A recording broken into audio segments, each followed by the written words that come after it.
Welcome back, everybody. I'm here with some more Digimon ReArise, and today I got a PvP analysis video for you guys. This one's a little late. I was gonna post it the other day, but I still had the other videos to do. But let's dive in. It's Devoted Week. Last week was a Tenacious week. It was really a grind. I feel like maybe less people wanted to grind because everything was so tanky, but you know, today we got all healer team.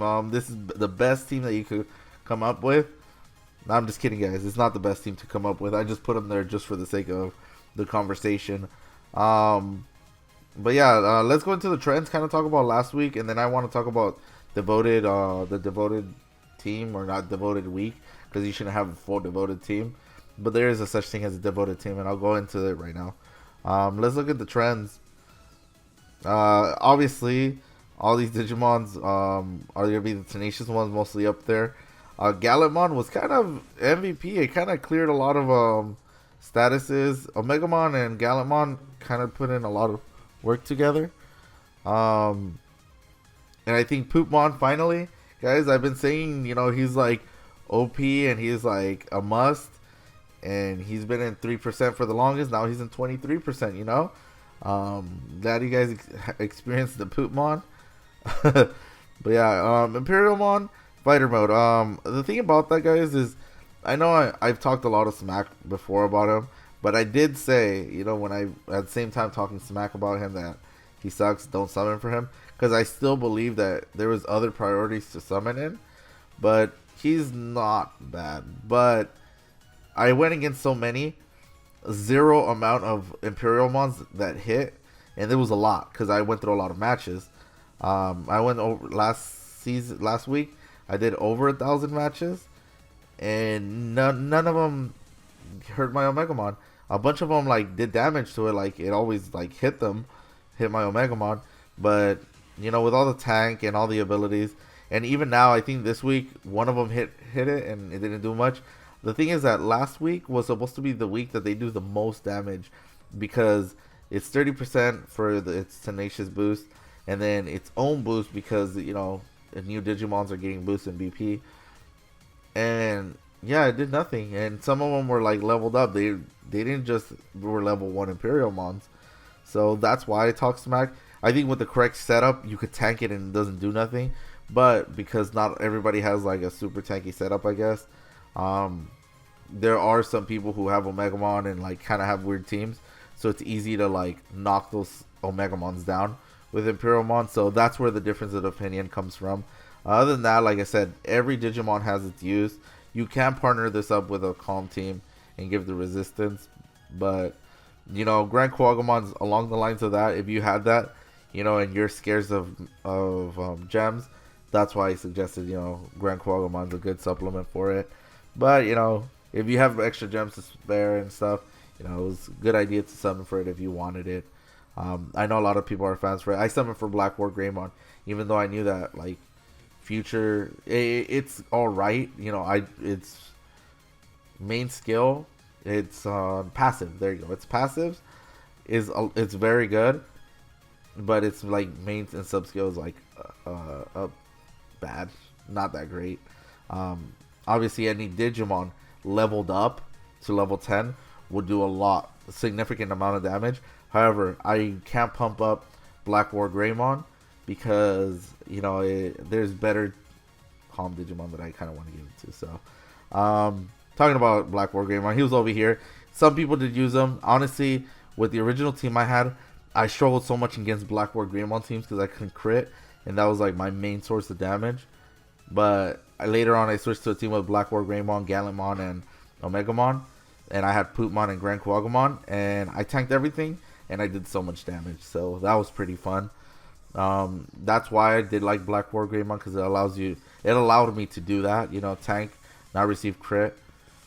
So there's that. I don't want to talk too much about Tenacious because you guys saw whatever best Tenacious Digimon. The Aboro kind of surprised me. There was no room for healers really last week. So there's that. Kaiser Greymon, I believe if more people had him, I think he seemed like a really good choice. Like a leveled up one. Yeah, a leveled up one would have done a lot of damage. His plugins are very good, so there's that. And I really like the nullify statuses. I think I would have used them early on if I had them, but I didn't. I had Lilithmon instead, which I still would have preferred summoning it over Kaiser Greymon, just because like it just works overall. Like Lilithmon is really good in my opinion.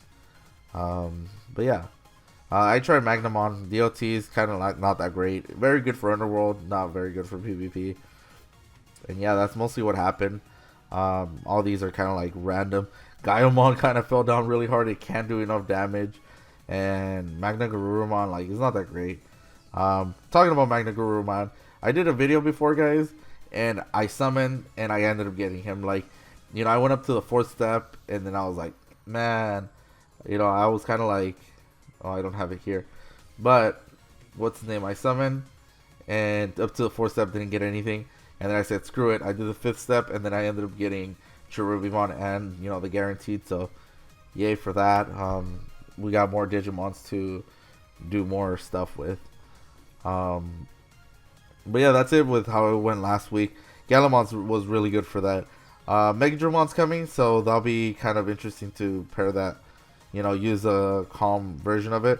But I think Galamon worked so well for me last week just because he also had shield. So, and he increases power. So, you know, there's like ups for Galamon more than Megadromon. And this week, let's talk a little bit about this week though. Don't use a full devoted team. But if you guys are gonna use a full devoted team, you guys gotta make sure you guys have your your Angel Woman. You know, 40% more increased damage, attacks one enemy, removes his buffs for 3 turns, basically clears everything, and lowers his all opponent's defense. Got these plugins, kind of good, I guess, for devoted. It's a free-to-play option that might do damage. I haven't tested it out myself. You guys don't have to. I wouldn't suggest it as much. But for healers, the best healers in my opinion, besides Megas, is Angelmon. Magna Angelmon is like the best you can use. Not this one. This one doesn't have his plugins. Let's look. I got the plugin for Magna because I was using him Underworld, and he gives 1000 HP. That's really great in my opinion, and it gives healthy defense. So that's good. I would highly suggest him over the other ultimates. If I were to suggest any other ultimate to use as a healer, is Talmon, the ultimate form of Renamon. So only because he has a plugin. Hopefully, let's see if I could find it. Yeah, this one. It gives you block 15% and 500 for like, it's a silver, but when it's equipped to it, it doubles. So you get like 30 block, I think. I think it's like 30 block or 25 block. I think it's 25 block and 1000 HP, that's really good. Those are 2 really good stats to increase.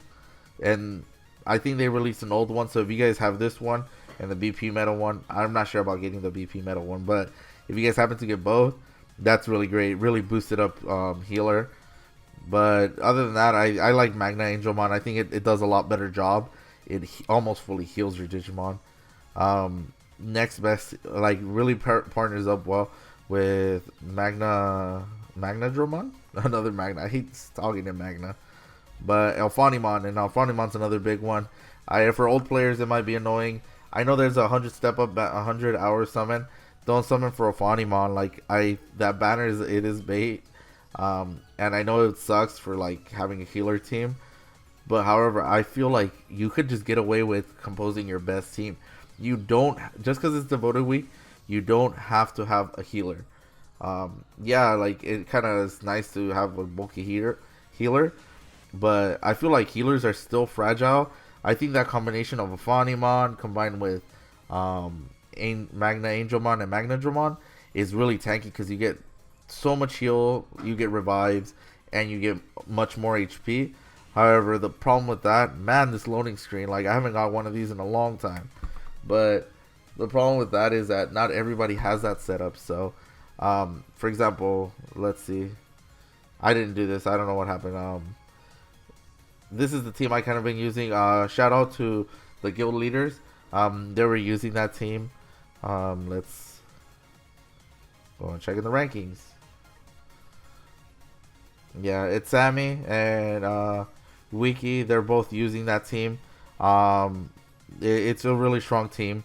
Um, I've been testing so many things that out. That's why my like rank is like kind of like a little bit low. It doesn't. It's kind of hard to set up a team.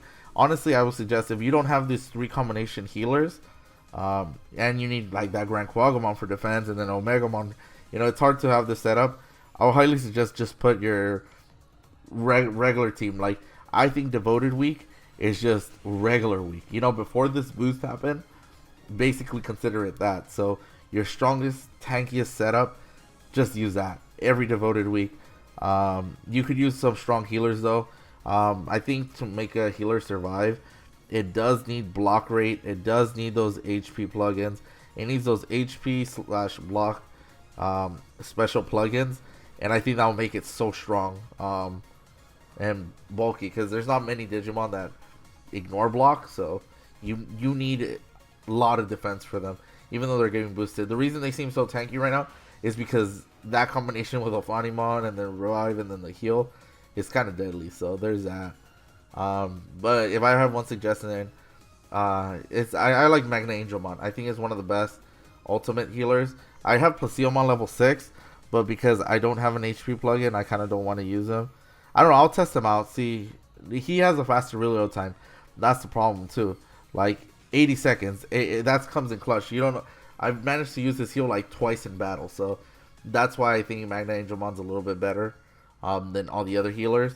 And 80% is a lot, so it guarantees to get healed. Let's say one gets knocked down, you revive it with Magna Angelmon, and then everybody gets a little bit more healed. So there's that. That's why this works. But I guess if you guys don't feel like you're forced to go like a lot of Devoted, use your tankiest setup, your strongest. Galamon with Omegamon. I'm still not a fan of All Force, but back then what worked before the boost should kind of work right now. So there's that. Honestly though, before I forget, skill lock is really strong. I know he has a 50% chance to skill lock 3 enemies, and honestly that's coming so clutch. So there's that. Things are vulnerable to skill lock unless there's the Black War Greymon. So consider that. Not many people are using Sakuyamon. So thank you guys for watching. Hope you guys liked the video. Remember to subscribe, and I'll catch you guys on the next one.